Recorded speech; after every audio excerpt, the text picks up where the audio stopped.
My ears kind of perked because I could hear Korean and he said K-pop, K-drama, K-beauty. That was the favorite part.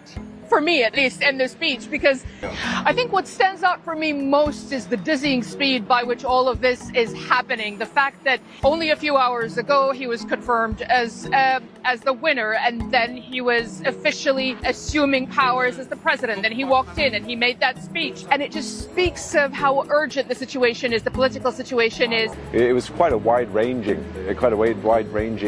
first address by President Lee, and interestingly, he also wanted to talk up South Korea on the global stage, and he was talking about particularly Korean culture when it comes to that.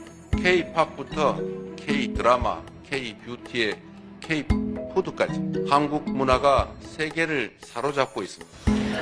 That was the favorite part for me, at least, in the speech, because in a way, my ears kind of perked because I could hear Korean and he said K-pop, K-drama, K-beauty. And K-food, and I'm like, he's speaking about all the things that I love. So my personal preferences aside, I think it's really interesting that he focused and he highlighted the power of Korean culture and how that could be used to boost the economy and boost Korea's place in the world. 전 세계 주요 언론들이 한국의 대선 결과를 실시간 속보로 보도하고 단 하루 만에 열린 대통령 취임 선서까지 빠르게 보도하고 있습니다. 모두가 경험과 탄핵의 대선까지 한국의 놀라운 속도에 놀라는 분위기입니다. 특히 영국의 BBC는 미국과의 협상과 북한과의 관계 등에 대한 언급을 분석하면서 마지막에 K-팝, K-드라마 등 K-콘텐츠에 대한 언급을 주목했습니다. 해외에서는 K-팝, K-드라마의 나라 한국이 이번 선거 과정에서 보여준 콘텐츠 강국다운 놀라운 모습을 보도하고 있습니다. 워싱턴 포스트는 한국의 조기 대선이 끝난 후 한국의 최대 민영방송사 SBS에서는 또 다른 경선이 펼쳐졌다고 했습니다. 개표가 진행되면서 후보들이 작은 장난감 말을 타고 있는 모습이 그려졌다며 이를 경마 저널리즘이라고 부르든 매력적인 선거 보도라고 부르든 어떤 이름이든 화면에서 눈을 떼기가 어렵다고 했습니다. 특히 넷플릭스 역대 최대 흥행자 오징어 게임에 나오는 출연행을 입고 뛰는 후보자들의 모습이 보였는데 후보들은 자신의 정당 색깔의 옷을 입고 말뚝박기까지 했습니다.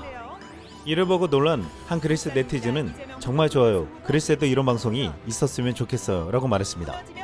또한 한 해의 네티즌은 이 나라가 어떻게 모든 것을 달콤하게 만들거나 어떻게든 재미있게 귀엽게 만들고 있는 것인지에 대한 연구가 필요합니다 라고 감탄했습니다. 그 밖에도 이거 진짜 웃기다, 뭐야 너무 웃겨, 오메 죽인다 라고 반응했습니다. 워싱턴 포스트는 일부 사람들은 오징어 게임에서 영감을 받은 그래픽을 단순한 재미로 볼 수도 있지만 이러한 영상으로 좀 더 심오한 무언가가 일어날 수 있다고 암시한다고 했습니다. 지난 계엄령 선언 이후 많은 사람들이 한국의 세계적 위상에 대한 신뢰를 잃은 시기에 오징어 게임 등 세계적인 한류 콘텐츠를 이용한 개표 방송은 시청자들의 세계적 한국 문화에 대한 자부심을 불러일으킬 수 있다는 것이었습니다. 실제로 우리 국민에게 그 같은 효과도 있었겠지만 전 세계 K 콘텐츠를 이용한 선거 방송은 센세이션을 일으켰습니다. 전 세계에서는 지금 젊은 층이 정치에 관심을 두지 않고 투표 참여율이 저조한데 한국은 놀라운 방법으로 젊은 층이 민주주의 중심에 서게 만들었다고 감탄하고 있습니다. 이 같은 한국의 선거 방송은 해외에서 오래전부터 놀라워하며 인기가 있었는데 이번에는 또 다른 모습까지 주목받았습니다. 창의적인 예술이 담긴 투표 우표가 화제가 된다고 했는데 로이터 통신 한국의 젊은 유권자들이 K-팝 스타 그림과 투표용지가 찍힌 반려동물을 통해서 대선 투표에 대한 참여의지를 보여주고 다른 사람들의 투표 참여를 독려했다고 했습니다.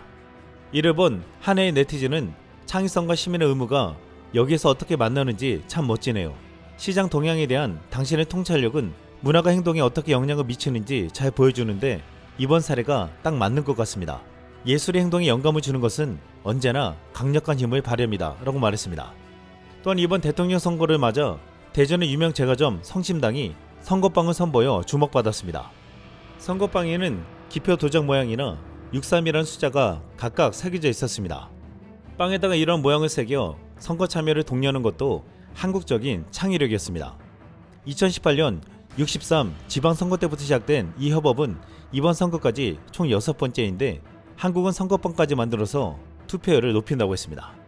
이 같은 창의적인 노력들은 쉽게 투표율 80%를 달성한 것이 아니라는 것을 보여주고 있습니다.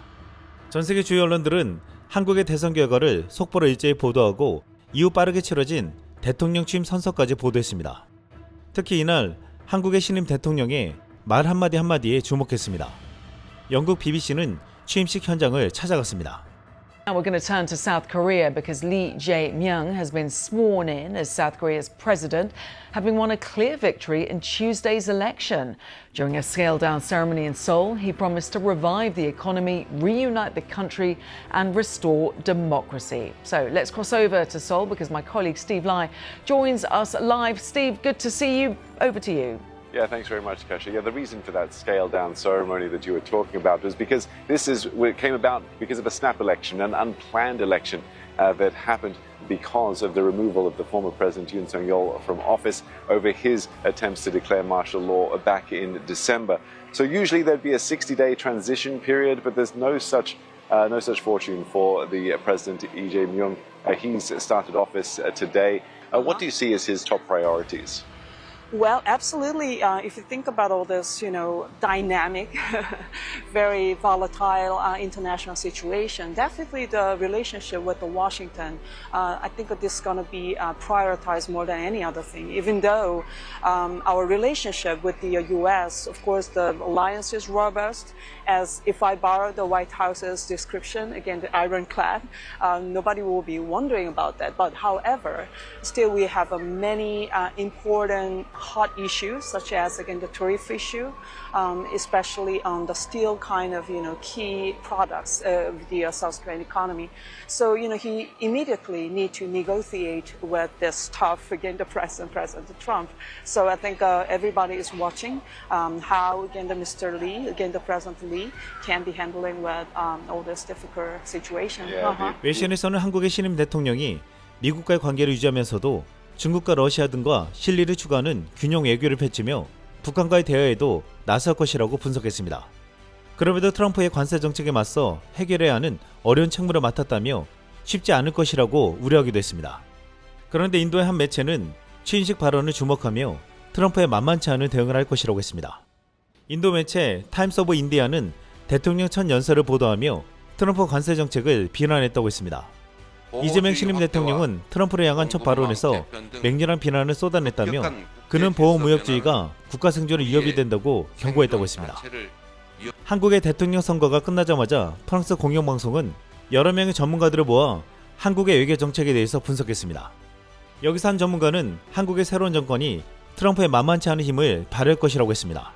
President Lee will bring together a team that has experience in negotiating with the United States. I remember that when we had the U.S. South Korea Free Trade Agreement, it was actually the progressives who were the initiators of that process. And so I think every leader in South Korea knows, one, the importance of the security relationship with the United States, two, the importance of U.S. markets, investment, etc., and three, the need to be cautious in this kind of instinctive, let's just depend on China for the economy because there's prices to be paid for that as well. So 이 전문가가 지적했던 것 같이 과거 FTA 협상을 타결한 것과 지난 트럼프 정권 일기 때 미사일 사거리와 탄두 중량을 풀게 하고 끝까지 무리한 방위비 인상을 받아들이지 않았던 것이 진보 정권이라는 것은 사실이었습니다. 새로운 대통령 취임이 되자마자 첫날 한국의 주가는 연중 최고치를 경신했습니다. 4일 코스피가 2.66% 오른 2770선에서 마감했고 5일 10개월 만에 장중 2800선을 돌파했습니다. 4일 외국인이 코스피 시장에서는 1조 원 넘게 매수하며 증시 상승을 주도했는데 5일에도 외국인들이 몰려왔습니다. 이것은 대선 기간 중 코스피 5000 시대를 언급하며 증시 부양 의지를 강조한 발언이 영향을 줬다고 했습니다. 미국 경제방송 CNBC는 6월 4일 전문가, 외국인 투자자들 한국의 새 대통령을 친기업으로 볼 가능성 높아 라는 제목으로 방송을 보도했습니다. 여기서 왜 한국 주식에 외국인들이 몰리는지에 대해 자세히 설명했습니다. Tell us more about how Lee Jae-myung's labor policy should look like. Yeah, I mean, besides the export front, which we all know is a major issue for us, on the domestic side, I think labor reform is very, very critical in gaining some labor market productivity in this current environment where Korean birth rate is plummeting. On that front, if President Moon was focused on labor protection and job protection, I think President Lee might be shifting towards more job creation. And that requires a very different mindset, which for foreign investors during President Moon considered to be anti-business. Hopefully this will translate to pro-business.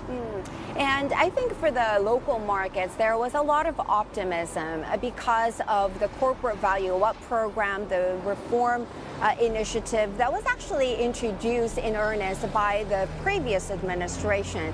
But I think Lee Jae-myung understands the political influence, of course, of the local stock markets and stock market participants, I should say, as voters. So do you think he would take meaningful steps in value up program?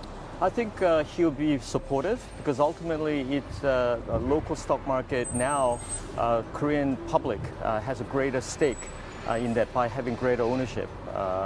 I think their introduction of corporate governance reform based on Commercial Act revision, I think is very meaningful. The left-wing party at the time called it a complementary policy to value up.